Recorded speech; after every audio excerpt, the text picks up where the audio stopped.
Welcome to the Daily Current Affairs by CivicCentre IAS, where we try to discuss the important articles from the Hindu, the Indian Express and the PIB from the UPSC CSC prelims perspective. Displayed are the list of articles which we are going to discuss in today's video.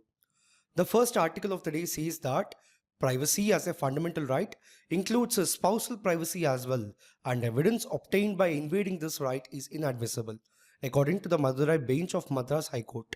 In this context, let us talk about right to privacy. See the Supreme Court in case Puttaswamy versus Union of India case in the year 2017. It ruled that right to privacy is a fundamental and inalienable right with reasonable restrictions. So the right to privacy is protected as an intrinsic part of the right to life and personal liberty under Article 21 and as a part of the freedoms guaranteed by Part 3 of the Constitution. Now, let us look at the key Supreme Court judgments. So, in the A.K. Gopalan versus State of UP of 1950, the petitioner claimed that the police search and seizure on his property violated his right to property under Article 19. But the court dismissed the privacy claim, stating that the police action did not prevent the petitioner from using his property. Furthermore, it affirmed that the police will have the right to search and seize with reasonable cause.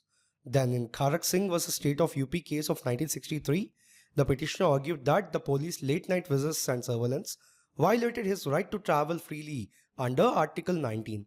In this case, the court recognized that such visits violated his right to live freely and with dignity. However, it concluded that the right to privacy was not a fundamental right, thus allowing police monitoring under the law. Next in Justice K.S. Puttaswamy vs Union of India case of 2017, this case questioned the constitutional validity of the Aadhaar biometric system, leading to the larger discussion of privacy. So, the Supreme Court unanimously declared that the right to privacy is a fundamental right protected by the Constitution. Hence, the court expanded the interpretation of Article 21, affirming that the right to privacy is encompassed within the right to life and personal liberty.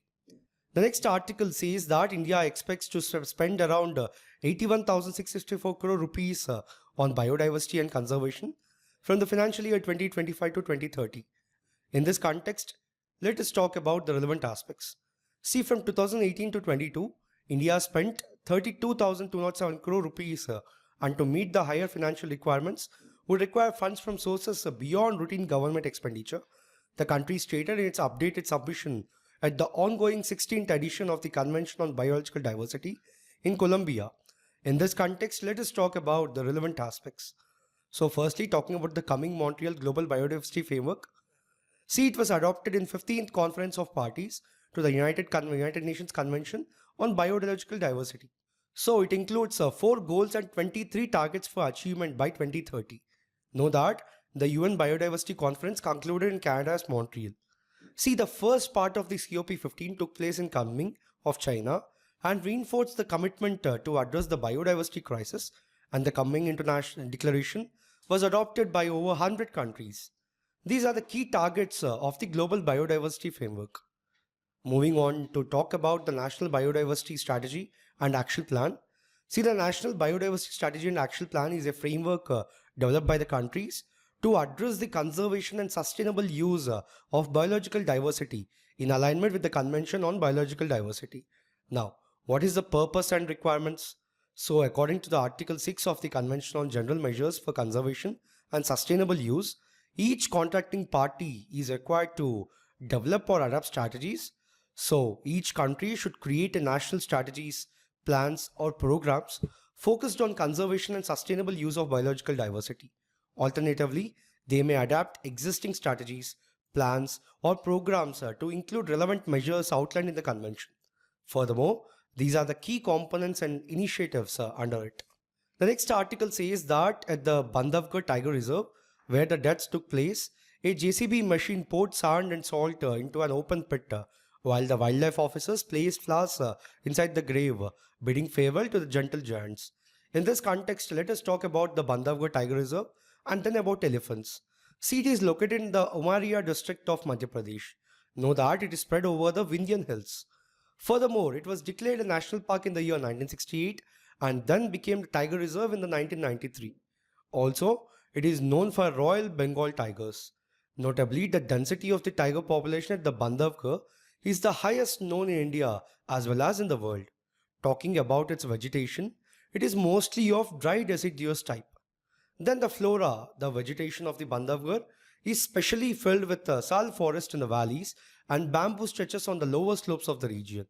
Moving on to talk about the fauna, the important prey species consists of chital, sambhar, barking deer, nilgai, chinkara, wild pig, chosingha, langur, and rhesus mark. Then talking about the elephants, see, elephant is a natural heritage animal of India.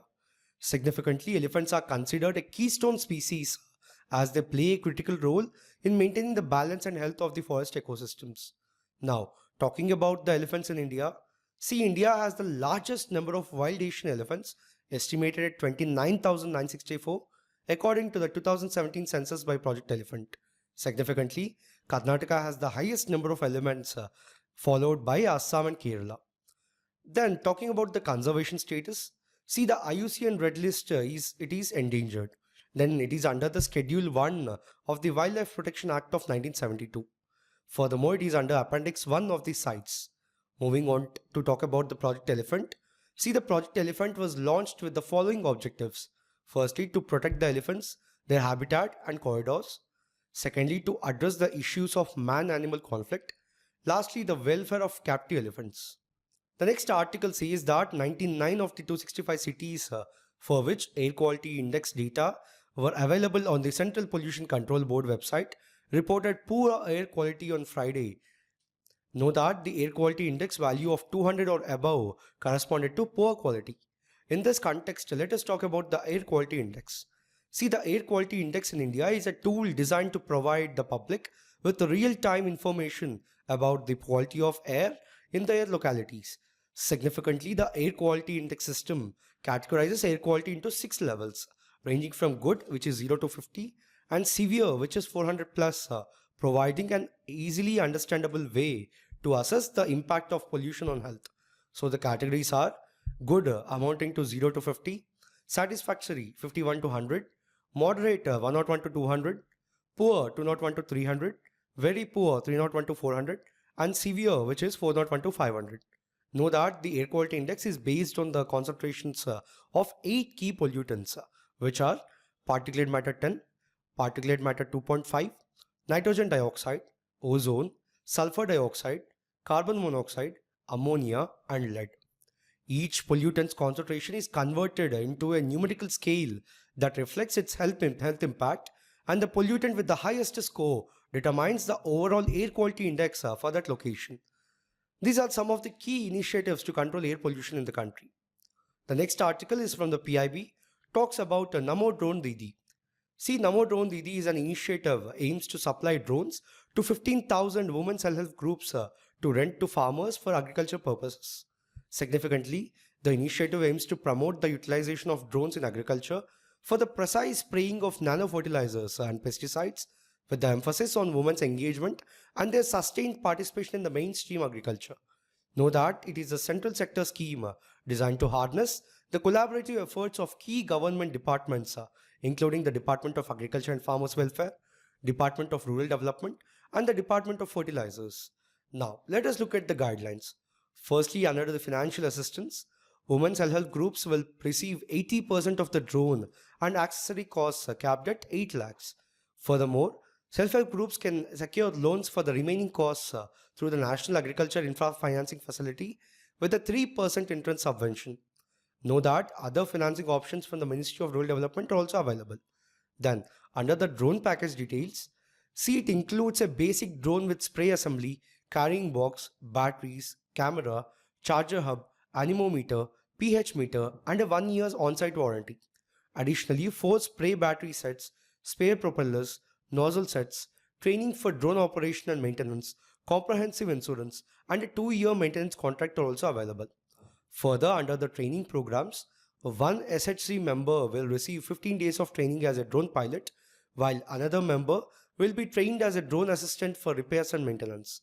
Also, drone manufacturers will conduct training as part of the package. What about the implementation at the state level? So, the companies will coordinate with various stakeholders, procure drones transparently, and ensure SHG ownership of the drones. Also, the states will focus on clusters where there is a significant demand for the drone services with the target of covering 2000 to 2500 acres annually. Notably, the scheme aims to provide sustainable income sources for self-help groups, improving agriculture efficiency and crop yields through advanced technology. The last article from the PIB says that the production of some key minerals in the country has continued to witness a strong growth during the financial year 2024-25 after reaching record production levels in financial year 2023-24. Starting with the iron ore, which is a vital component of the steel industry. This year, iron ore continued its dominant streak, making up about 70% of the total MCDR mineral production by value in India. In the fiscal year 2023-24, India produced a staggering 274 million metric tons of iron ore.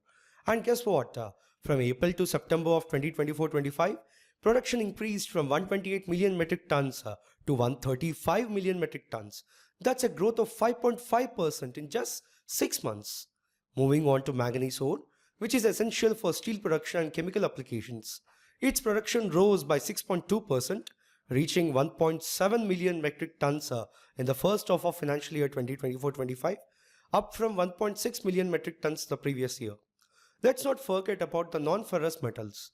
Aluminium production saw a modest rise of 1.2%, reaching 20.90 lakh tons, and refined copper wasn't far behind, with a growth of 4.6%, pushing the production to 2.5 lakh tons. These numbers are not just digits, they place India on the global map. In terms of aluminium, India is the world's second largest producer, and for refined copper, it's among the top 10 producers globally. And what about the iron ore? Fourth largest producer in the world. What does all this mean for the economy? Well, the robust demand in iron ore production indicates a big booming steel industry, crucial for several sectors. Growth in aluminium and copper production highlights ongoing strong economic activities across several key sectors, including energy, infrastructure, construction, automotive, and machinery. The structured growth reflects the health of India's industrial landscape and its vast potential for sustained economic development. So in this video, we have talked about 6 articles in total. We'll be back again with another video tomorrow. Thank you.